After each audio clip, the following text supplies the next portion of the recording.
Putin ने पलटी बाजी।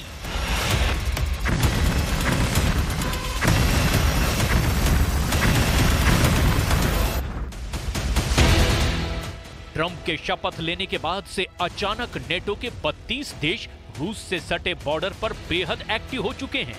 रूस यूक्रेन जंग में वॉर फ्रंट से इस वक्त जो खबरें आ रही है वो साबित करती है कि रूस ने राष्ट्रपति ट्रंप, नेटो चीफ मार्क रूटे और यूक्रेन के राष्ट्रपति जेलेंस्की को ये साफ साफ संकेत दे दिया है कि जंग तभी रुकेगी जब रूस की हर शर्त को बिना शर्त मान लिया जाए। और यही वजह है कि नेटो चीफ मार्क रूटे ने स्विट्जरलैंड के दावोस में विश्व आर्थिक मंच पर चेतावनी देते हुए साफ कह दिया कि अगर रूस ने यूक्रेन जंग जीत ली तो फिर 32 देशों से बने नेटो संगठन का वजूद ही मिट सकता है। आप इसी से पुतिन के आक्रामक हमले का अंदाजा लगा सकते हैं कि जेलेंस्की ने बातचीत से पहले रूस के मॉस्को तक हमले तेज कर दिए हैं। यहां तक कि इस वक्त रूस बेलारूस से सटे नेटो देशों के बॉर्डर पर लाखों की संख्या में नेटो के सैनिक, तोप, टैंक, लड़ाकू विमान, मिसाइलें, ड्रोन और जंगी युद्धपोत रूस के मुकाबले के लिए खुद को तेजी से तैयार कर रहे हैं।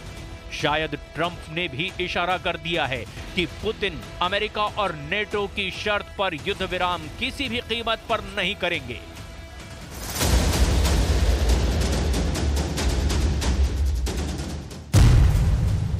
यूक्रेन का मिटेगा वजूद, 32 देशों की हार तय। इस वक्त रूस यूक्रेन जंग का जबरदस्त असर स्विट्जरलैंड के दावोस में विश्व आर्थिक मंच पर साफ दिखाई दे रहा है।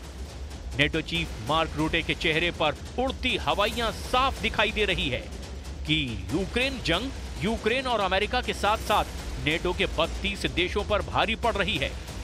मार्क रूटे ने तो यहां तक कह दिया है कि रूस को हराना बेहद जरूरी है। अगर रूस जीत गया तो समझिए कि पूरी दुनिया बदल गई। स्विट्जरलैंड के दावोस में विश्व आर्थिक मंच पर मार्क रूटे की बदहवासी साफ दिखाई दी कि यूक्रेन और नेटो के पास वक्त बहुत कम बचा है और अगर रूस इसी रफ्तार से यूक्रेन के इलाकों को जीतता गया तो फिर रूस को यूरोप में रोकना नामुमकिन हो जाएगा। नेटो महासचिव मार्क रूटे ने दो टूक कहा कि अगर यूक्रेन में रूस की जीत होती है तो इसे दुनिया के सबसे बड़े सैन्य गठबंधन यानी कि नेटो की शक्ति कमजोर होने के ही संकेत समझे जाएं। नेटो की विश्वसनीयता बहाल करने के लिए अरबों डॉलर की आवश्यकता होती है। नेटो चीफ मार्क रूटे ने यहां तक कह दिया, ये अभी अरबों अतिरिक्त नहीं होंगे, लेकिन अगर ऐसा नहीं किया गया तो खरबों अतिरिक्त हो जाएंगे। रूटे ने अपील की कि पश्चिमी सहयोगियों को कदम बढ़ाना चाहिए और यूक्रेन का समर्थन कम नहीं करना चाहिए। Get a bad deal, it would only mean that we will see the president of Russia high-fiving with the leaders of North Korea, Iran and China, and we cannot accept that. That would be geopolitically a big mistake.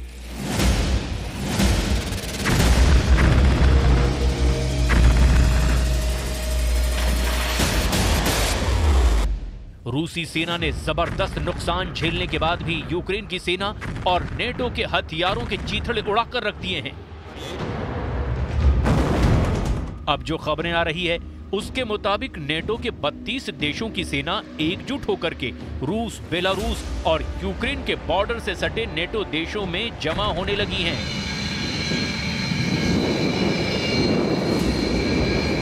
तस्वीरों में भी साफ देखा जा सकता है कि हजारों की तादाद में नेटो सैनिक, उनके टैंक, तोपखाने, लड़ाकू विमान और हेलीकॉप्टर तेजी से रूस से सटे नेटो देशों के बॉर्डर पर जमा हो रहे हैं। पुतिन ने पहले ही कह दिया है कि रूस युद्ध तभी रुकेगा जब उसकी शर्तें यूक्रेन, अमेरिका और नेटो मानेंगे। आप साफ देख सकते हैं कि पहली बार नेटो की सेना इतने व्यापक रूप में आक्रामक तरीके से रूसी बॉर्डर के करीब जमा हो रही है। यानी नेटो चीफ मार्क रूटे की हताशा, घबराहट का साफ असर यहां नेटो सेना के मूवमेंट में भी साफ दिखाई दे रहा है। नेटो की सबसे बड़ी दिक्कत नेटो देश ही बन रहे हैं। नेटो देश हंगरी और तुर्की पहले ही कह चुके हैं कि वो रूस के खिलाफ जरूरत से ज्यादा नेटो के हथियारों को बर्दाश्त नहीं करेंगे।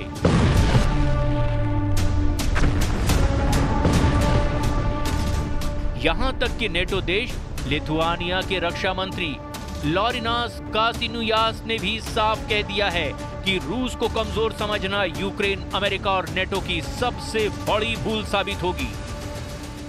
अभी तक अमेरिका और नेटो खुद को जंगी उस्ताद समझ रहे थे। यूक्रेन के राष्ट्रपति ज़ेलेंस्की खुद को युद्ध का चाणक्य समझ रहे थे। ब्रिटेन, फ्रांस, पोलैंड और जर्मनी खुद को युद्ध का गेम चेंजर समझ रहे थे। लेकिन पुतिन ने लगभग 3 साल की जंग में ऐसी बाजी पलटी कि यूक्रेन की कीव तक पुतिन का रूस कब्जा करने जा रहा है, और वो भी नेटो देशों के लड़ाकों के साथ। अब आप ये भी जान लीजिए कि नेटो देशों के लड़ाके रूस की तरफ से लड़ रहे हैं। इसका दावा आखिर कौन कर रहा है और ये दावा क्यों कर रहा है?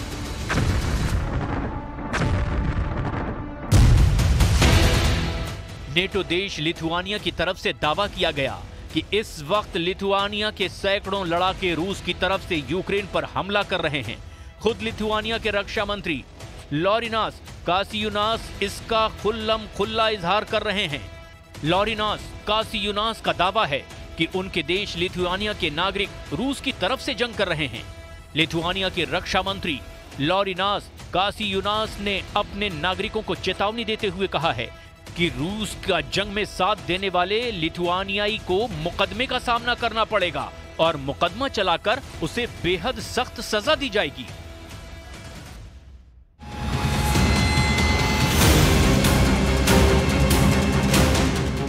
तो वहीं दूसरी तरफ ज़ेलेंस्की का यूक्रेन आखिरी बाजी जीतने की कोशिश में जुटा हुआ है। यूक्रेन ने रूस पर कुछ ऐसे हमले किए हैं जिसने पुतिन को भयानक गुस्सा दिला दिया है।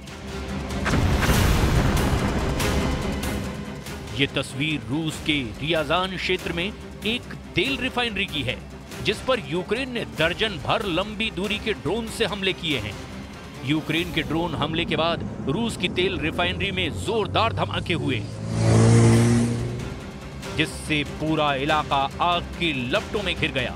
तस्वीरों में भी साफ देखा जा सकता है कि रूस की तेल रिफाइनरी में भयंकर आग लगने के बाद लोग अपनी जान बचाने के लिए तेजी से यहां-वहां भागते दिखाई दे रहे हैं। यूक्रेन पिछले 15 दिनों से रूस के तेल डिपो और हथियार के डिपों पर इसी तरह से ड्रोन हमले कर रहा है।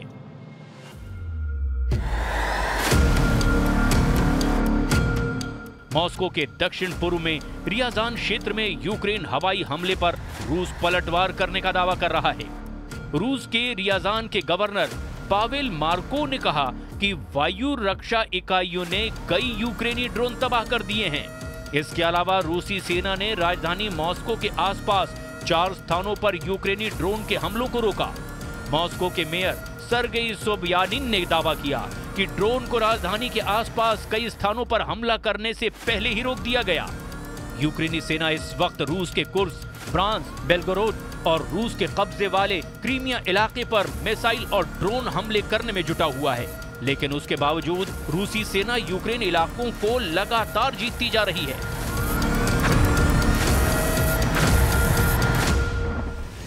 हैरानी की बात तो यह है कि लगभग 3 साल से चल रही जंग में राष्ट्रपति ज़ेलेंस्की शुरू से ही जीत के दावे कर रहे हैं, लेकिन ये बात समझ से बाहर है कि जिस यूक्रेन के 22% इलाके पर रूस कब्जा कर चुका है, वो जंग जीतने का दावा कैसे कर रहा है, जबकि वॉर जोन से आ रही रिपोर्ट के मुताबिक पिछले 15 दिन में यूक्रेनी सेना को भारी नुकसान उठाना पड़ा है। हम आपको रूस और यूक्रेनी सेना के टॉप कमांडरों के जरिए ये दिखाने और समझाने की कोशिश कर रहे हैं कि कैसे जीत का दावा करने वाला यूक्रेन पिछले 15 दिनों में रूस से बुरी तरह से हार रहा है।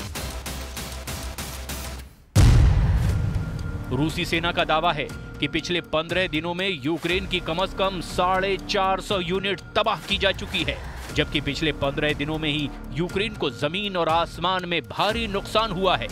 रूस का यह भी दावा है कि महज एक दिन में ही 800 यूक्रेनी सैनिकों को रूसी सेना ने मार दिया है, जबकि 6 अगस्त से अब तक यूक्रेन के 40,000 सैनिक और 132 से ज्यादा टैंक तबाह हो चुके हैं। यूक्रेनी राष्ट्रपति व्लादिमीर ज़ेलेंस्की के कार्यालय ने दावा किया है कि पिछले 11 दिनों में रूस ने उस पर 875 से ज्यादा मिसाइलें दागी है।